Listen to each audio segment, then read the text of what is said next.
Honda two wheelers.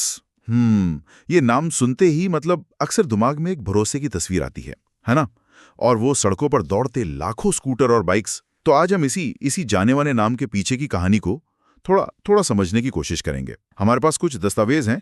शीर्षक है Honda two wheelers, सपनों की शक्ति।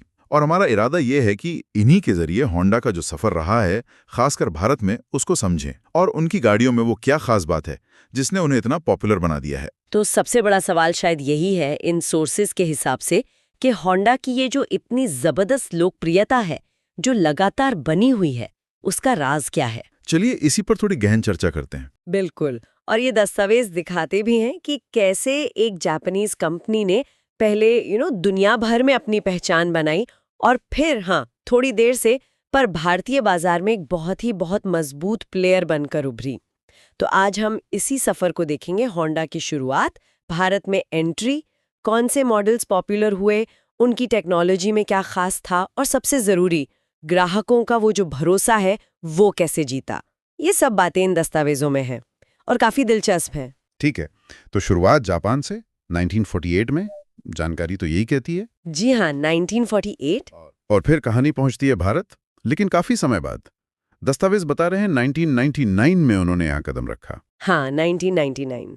सोचने वाली बात है, मतलब ग्लोबल शुरुआत के लगभग 50 साल बाद भारत आना। बिल्कुल। पर इसके बावजूद ऐसा लगता है इन दस्तावेजों से कि उनका असर बहुत तेज और गहरा रहा यहाँ। हाँ, और यही बात ये दस्तावेज हाईलाइट करते हैं। साफ तौर पर कहते हैं कि भारत आने के बाद होंडा बहुत तेजी से वो जो लीडिंग टू व्हीलर ब्रांड्स हैं उनमें शामिल हो गया। अच्छा, लीडिंग ब्रांड्स में? हाँ, अब लीडिंग ब्रांड बनना सिर्फ सेल्स के नंबर नहीं है। जैसा इन दस्तावेजों से लगता है, इसका असली मतलब है लोगों का दिल जीतना, लाखों लोगों का भरोसा। और 1999 की एंट्री के हिसाब से देखें तो ये वाकई बड़ी कामयाबी थी। शायद ये दिखाता है कि उस वक्त भारतीय ग्राहक कुछ ऐसा ढूंढ रहे थे, शायद भरोसे और क्वालिटी का एक नया स्टैंडर्ड जो होंडा ने दिया। और जब लोगों के दिलों पर राज करने की बात होती है तो कुछ नाम तो एकदम सामने आते हैं। जैसे दस्तावेजों में होंडा एक्टिवा का जिक्र है। उसे सदाबहार लोकप्रिय कहा गया है। हाँ, एक्टिवा। ये शब्द ही काफी कुछ कहता है। और फिर शाइन, यूनिकॉर्न, डियो, इनका भी जिक्र है। जी। तो यहाँ थोड़ा रुकते हैं। इन दस्तावेजों के हिसाब से इन मॉडल्स में ऐसा क्या था कि इतने हिट हो गए, खासकर एक्टिवा, जिसको सदाबहार लोकप्रिय कहा गया? क्या कोई खास वजह दिखती है इन सोर्सेज में? हाँ, दस्तावेज 3 मुख्य बातों पर जोर देते हैं। पहला, विश्वसनीयता, मतलब रिलायबिलिटी, भरोसा। हाँ, भरोसा। दूसरा, आराम, कंफर्ट। और तीसरा, बढ़िया माइलेज, ग्रेट माइलेज। ये 3 शब्द बार बार आते हैं। विश्वसनीयता, आराम और माइलेज। जी। और ये सिर्फ कहने की बातें नहीं है, इनका सीधा कनेक्शन है उस लाखों राइडर्स के भरोसे से जिसकी बात हमने शुरू में की। अगर हम सोचें, खासकर भारत जैसे मार्केट में गाड़ी कितनी भरोसेमंद है और पेट्रोल कितना खाती है, मतलब माइलेज कैसा है। हाँ, ये तो बहुत मायने रखता है। बिल्कुल, ये बातें खरीदने के फैसले में बहुत बड़ा रोल निभाती हैं। तो दस्तावेज यही इशारा करते हैं कि होंडा ने इन बेसिक चीजों पर, इन बुनियादी उम्मीदों पर खरा उतरकर लोगों का विश्वास जीता। एक्टिवा की कामयाबी का राज शायद इसी कॉम्बिनेशन में है। एक स्कूटर जो भरोसेमंद हो, चलाने में आसान और आरामदायक हो और जेब पर भी भारी ना पड़े। ये कॉम्बिनेशन शायद उस वक्त खास रहा होगा। लगता तो यही है। अच्छा, अब थोड़ा टेक्नोलॉजी पे आते हैं। दस्तावेज कहते हैं कि होंडा अपने परिष्कृत इंजन, मतलब रिफाइंड इंजन और अत्याधुनिक तकनीक, कटिंग एज टेक्नोलॉजी के लिए जानी जाती है। जी। और ये भी पता चलता है कि उनकी गाड़ियां शहर के रोजमर्रा इस्तेमाल के लिए भी हैं और लंबी यात्राओं के लिए भी डिजाइन की गई हैं। हाँ, दोनों के लिए। तो ये जो परिष्कृत इंजन और अत्याधुनिक तकनीक की बात है, वो इस ड्यूल पर्पस में, मतलब सिटी राइड और लॉन्ग जर्नी दोनों में कैसे मदद करती हैं? इन दस्तावेजों से क्या अंदाजा लगता है? देखिए, दस्तावेज इंजन के अंदर की डिटेल्स तो नहीं बताते, लेकिन ये शब्द परिष्कृत इंजन, अत्याधुनिक तकनीक, ये एक खास तरह के अनुभव की तरफ इशारा करते हैं। इनका मतलब है एक ऐसी राइड जो स्मूथ हो, जिसमें वाइब्रेशन कम हो, आवाज कम हो और जो फ्यूल एफिशिएंट भी हो। अच्छा। तो ये सीधे सीधे उन 3 बातों से जुड़ जाता है। भरोसा, क्योंकि इंजन स्मूथ है, टिकाऊ लगता है। आराम, कम वाइब्रेशन मतलब कम थकान। और बढ़िया माइलेज, क्योंकि टेक्नोलॉजी एफिशिएंट है। हाँ, बात तो सही है। तो ये टेक्निकल शब्द सिर्फ कहने के लिए नहीं है, इनका सीधा असर राइडर के अनुभव पर और उसकी जेब पर पड़ता है। समझ गया। और जहां तक शहर और लंबी यात्रा दोनों में फिट होने की बात है, ये होंडा की कामयाबी का एक और बड़ा पहलू है जो इन दस्तावेजों में दिखता है। जैसे एक्टिवा या डियो स्कूटर है, वो शहर की भीड़भाड़ के लिए बहुत अच्छे हैं, कॉम्पैक्ट, चलाने में आसान। वहीं शाइन या यूनिकॉर्न जैसी बाइक्स हैं, वो रोज के लंबे सफर या कभी हाईवे पर जाने के लिए ज्यादा सही लगती हैं। सही। तो ये जो रेंज है उनके पास, अलग अलग जरूरतों के लिए सही गाड़ी देने की क्षमता उनकी अपील को बहुत बढ़ा देती है।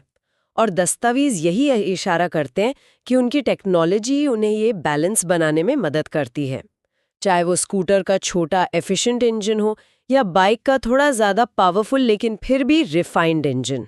ठीक है, तो गाड़ी अच्छी है, टेक्नोलॉजी बढ़िया है, लेकिन गाड़ी खरीदने के बाद का जो अनुभव है वो भी तो बहुत जरूरी होता है। बिल्कुल। दस्तावेजों में मजबूत सर्विस नेटवर्क और विश्वसनीय प्रदर्शन का भी जिक्र है, स्ट्रॉन्ग सर्विस नेटवर्क और ट्रस्टेड परफॉर्मेंस। जी हाँ। तो होंडा की कहानी में जैसा इन दस्तावेजों में लग रहा है, इन चीजों का वजन कितना है? मतलब क्या ये बस साइड की अच्छी बातें हैं या ये भी उनकी सफलता की नींव में है? नहीं, दस्तावेज तो इन्हें बिल्कुल नींव का पत्थर मानते हैं।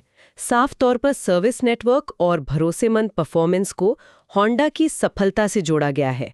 यहाँ तक कहा गया है कि होंडा ने टू व्हीलर मोबिलिटी को फिर से परिभाषित किया है और इसमें सर्विस नेटवर्क का एक अहम रोल बताया गया है। अच्छा, रीडिफाइन किया। हाँ, इसे अगर थोड़ा और समझे तो ये पता चलता है कि लोगों का भरोसा सिर्फ प्रोडक्ट की क्वालिटी से नहीं बनता, वो पूरे एक्सपीरियंस से बनता है। गाड़ी चलती कैसी है और अगर कल को कोई दिक्कत आती है तो मदद कितनी आसानी से मिलती है। सही बात है। एक मजबूत सर्विस नेटवर्क का मतलब है कि ग्राहक को एक तरह का सुकून रहता है कि चलो गाड़ी खराब भी हुई तो ठीक करवाने की सुविधा आसानी से मिल जाएगी। ये चीज गाड़ी की जो विश्वसनीय प्रदर्शन वाली इमेज है उसे और पुख्ता करती है। शायद इसीलिए वो लाखों राइडर्स वाली बात इतनी वजनदार लगती है, क्योंकि सिर्फ अच्छी गाड़ी बेचना काफी नहीं है, उसे सड़क पर चलते रहने में सपोर्ट करना भी उतना ही जरूरी है। ये पूरा एक इकोसिस्टम बन जाता है। हाँ, ये पूरा पैकेज है मतलब। बिल्कुल। और ये कहानी सिर्फ भारत की नहीं है। दस्तावेज ये भी मेंशन करते हैं कि होंडा का प्रभाव दुनिया भर में है, वर्ल्ड वाइड। तो लगता है कि ये जो भरोसे और सर्विस वाला मॉडल है, ये उन्होंने ग्लोबल लेवल पर अपनाया है। दिलचस्प। और इस सारी कहानी के आखिर में दस्तावेज एक टैगलाइन देते हैं, होंडा टू व्हीलर्स, हर सड़क पर सपनों की शक्ति। The power of dreams on every road. हाँ, the power of dreams on every road. अब हमने जो भी बातें की, उनका भरोसा, टेक्नोलॉजी, कंफर्ट, सर्विस नेटवर्क, इन सब को ध्यान में रखते हुए ये टैगलाइन क्या कहती है होंडा के बारे में? क्या ये सिर्फ एक अच्छा सा स्लोगन है या इसका कोई गहरा मतलब है जो इन दस्तावेजों की बातों से जुड़ता है? मेरे ख्याल से अगर हम इन दस्तावेजों के कॉन्टेक्स्ट में देखें तो ये टैगलाइन सिर्फ एक मार्केटिंग लाइन नहीं है, ये उससे ज्यादा गहरी लगती है। ये उन सभी धागों को, उन सभी बातों को एक साथ पिरोती है जिनका जिक्र हमने अभी किया। सपनों की शक्ति का मतलब सिर्फ बड़े बड़े सपने जैसे चांद पर जाना नहीं है यहाँ।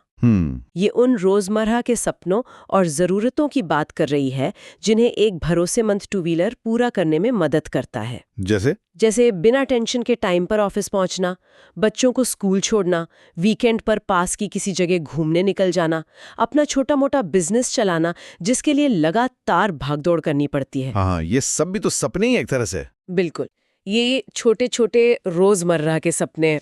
तो ये टैगलाइन होंडा की उस क्षमता को दिखाती है जो इन दस्तावेजों में भरोसे, आराम, माइलेज और सर्विस के रूप में दिखती है कि वो लाखों लोगों को उनकी रोजमर्रा की जिंदगी आसान बनाने में, उनकी छोटी बड़ी उम्मीदों को पूरा करने में एक साथी बनती है।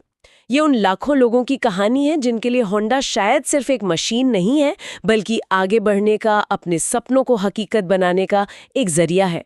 दस्तावेज कुछ ऐसी ही तस्वीर बनाते हुए लगते हैं। बहुत खूब। तो चलिए आज की इस चर्चा से जो मुख्य बातें निकली उन्हें एक बार फिर से देख लेते हैं।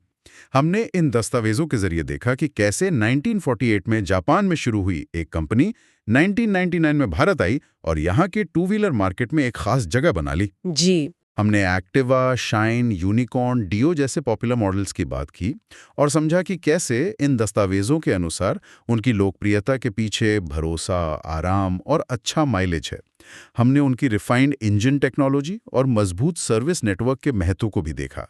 ये कैसे ग्राहकों का भरोसा जीतने और बनाए रखने में मदद करते हैं। हाँ, और आखिर में हमने सपनों की शक्ति वाली टैगलाइन पर बात की, जो इन सभी चीजों को एक साथ जोड़ती हुई लगती है। बिल्कुल।